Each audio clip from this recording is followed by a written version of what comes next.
Otongmu besar sekali, Mas. Assalamualaikum warahmatullahi wabarakatuh.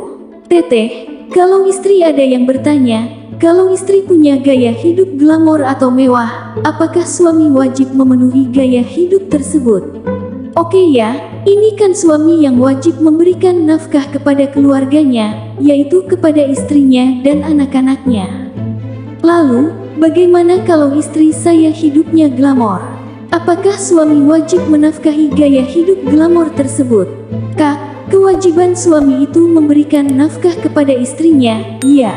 Jadi, nafkah itu tergantung pada kemampuan yang memberi nafkah, bukan pada yang diberi nafkah.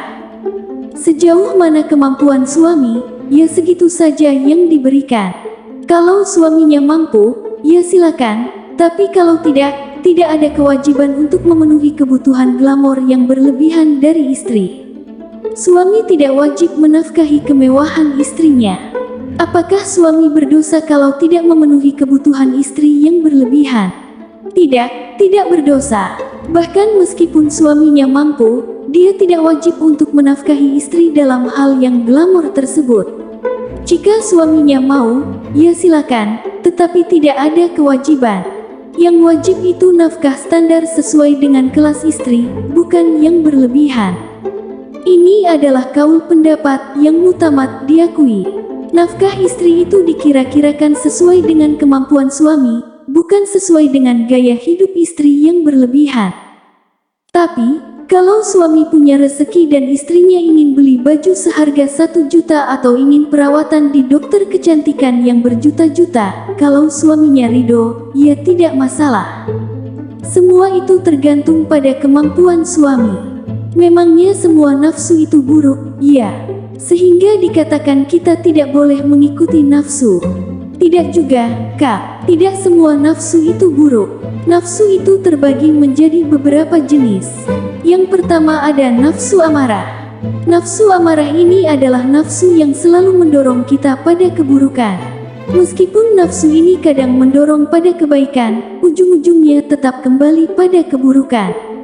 Inilah yang banyak membuat kita tertipu dengan dunia. Nafsu amarah seringkali tampak seperti kebaikan, tapi sebenarnya itu adalah keburukan yang terselubung. Misalnya, melakukan ibadah dengan niat agar dilihat orang lain, itu juga didorong oleh nafsu amarah. Yang kedua adalah nafsu lawamah, yaitu nafsu yang mulai menyesali perbuatan buruk dan ingin bertobat.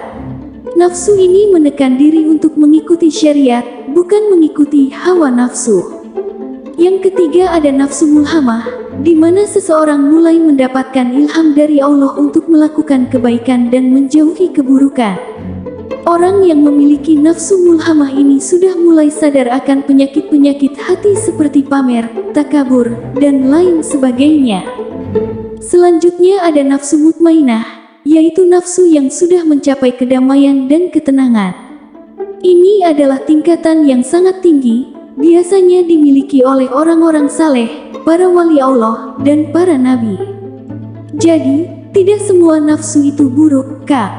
Nafsu ada banyak jenisnya dan memiliki tingkatan-tingkatan yang berbeda.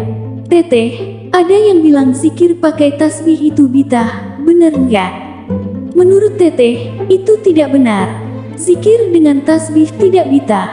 Ada hadits yang menyebutkan bahwa Nabi Muhammad SAW menghitung zikir dengan jari, tapi itu tidak berarti kita tidak boleh menggunakan alat seperti tasbih, kerikil, atau yang lainnya. Bahkan, ada riwayat dari Safiyah yang berzikir menggunakan biji kurma, dan Nabi Muhammad SAW tidak melarangnya. Jadi, zikir dengan tasbih atau alat lainnya bukanlah bidah, asalkan tujuannya adalah untuk beribadah dan mendekatkan diri kepada Allah. Kalau istri menolak ajakan suami karena alat vitalnya kebesaran, dosa enggak, Teh? Ini pertanyaan yang menarik. Kalau dalam kasus istri merasa takut ada bahaya atau merasa tidak nyaman karena kondisi alat vital suami yang terlalu besar, maka menolak ajakan suami dalam situasi seperti itu tidak dosa.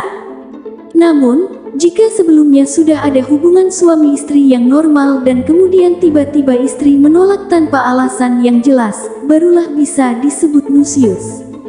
Jadi, menolak ajakan suami karena ada kekhawatiran akan bahaya atau ketidaknyamanan itu tidak dosa, asalkan alasannya dibenarkan oleh agama. Assalamualaikum warahmatullahi wabarakatuh.